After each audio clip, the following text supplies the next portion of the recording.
నేహా ఏంటి ఆడుతున్న వాటితో?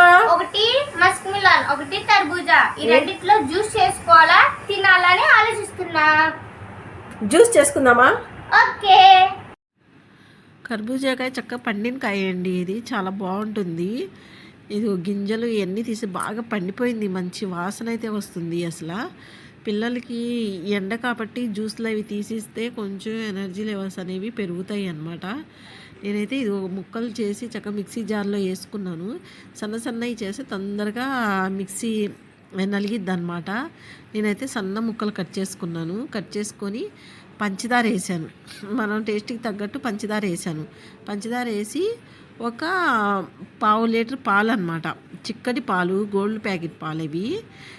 కొంచెం ఐస్ క్యూబ్ వేసాను అంతేగాని ఇంకా ఏం వేయలేదు. ఏంటంటే ఒక్కొక్క ఫ్రూట్లో ఒక్కొక్కటి వేయాలండి. కర్బూజా పండు జ్యూస్ అంటేనే కొందరికి పడుతుంది, కొందరు కడుపులో నొప్పి వస్తుంది, మోషన్స్ అవుతాయి. అందుకనే హార్లిక్స్ వేస్తే ఇంకా అరగదనమాట. అందుకే నేనేమి వేయలేదు. ఈ జ్యూస్ నేహాకైతే చేసి ఇచ్చాను. అసలు మామూలుగా అయితే నేహా జ్యూస్ తాగదు అసలు.